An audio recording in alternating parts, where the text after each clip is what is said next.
Isang lugar na napakaganda dito sa Jeddah, Saudi Arabia. Ito po yung tinatawag na Balad. Ito ngayon ang bagong Balad, Jeddah, Saudi Arabia, mga kawaw. Sobrang linis, sobrang ganda, at dito din mga kawaw nakikita ko yung mga lumang bahay ngayon at nagiging bago na at nagiging bukas na sa publiko.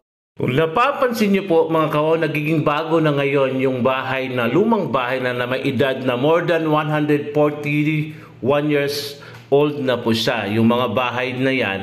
So ngayon binago na, kung nakita nyo po sa una kong vlog, ayan po mga kawaw, ang laki ng pagbabago nito. Naging maganda na at ang lawak na ngayon at ang linis na ngayon ang New Balad, Jeddah, Saudi Arabia. Ito po mga kawaw, dito yung lugar na ito ay marami pong mga dayuhan na nandito. Ayan din na, ayan po pasyalan. Ito yung pasyalan. So may maraming ba na sasakyan dito, may mga taxi na dyan. Kung gusto nyo mag-taxi, may bus na rin. Ayan, so mura lang yung pamasaya. At dinarayo din siya na may iba-ibang mga nationality. Yan po yung mga Indonesian na nandito. Ang dami nila ngayon dito mga kawaw. Ayan dito sa Jeddah, Balad, Saudi Arabia.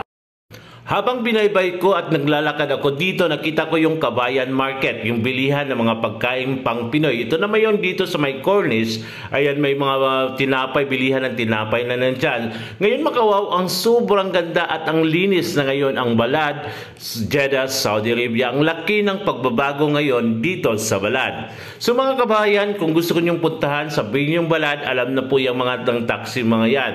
Sobrang ganda ngayon, ang laki ng pagbabago sa lugar na ito. Ito po yung Cornice Commercial Center. Ayan mga kababayan na nandito, comment down below kayo kung nakapunta na ba kayo dito. So mamamangha kayo ngayon kasi sobrang laki ng pagbabago at ang linis na ngayon dito sa Balad. Sobrang ganda na. Dito mga kawaw, mga dami ng mga tao dito, daming pumupunta dito at ito yung mga pasyalan ng maraming Pilipino. Hindi lang Pilipino na nandito, ibang nationality na rin na nandito. So may mga bus din dumadaan dyan. Ayan ko yan, pwede kayo sumakay papuntang Balad. Kasi parang 3 riyals lang po yung bayad papuntang Balad. Yan naman yung Cornice ngayon mga kawaw, at dito naman po sa katapat nito, talagang ganda.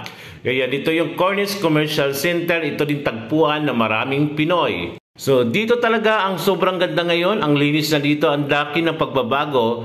Ayan, nandito yung mga pasyalan ng maraming tao o Pilipino pumupunta dito. Nandyan yung Filipino Market o Kabayan Market na napakaganda. Ito na yung dati dito, yung area na to is ang daming kalapati dyan, pero ngayon wala na dyan.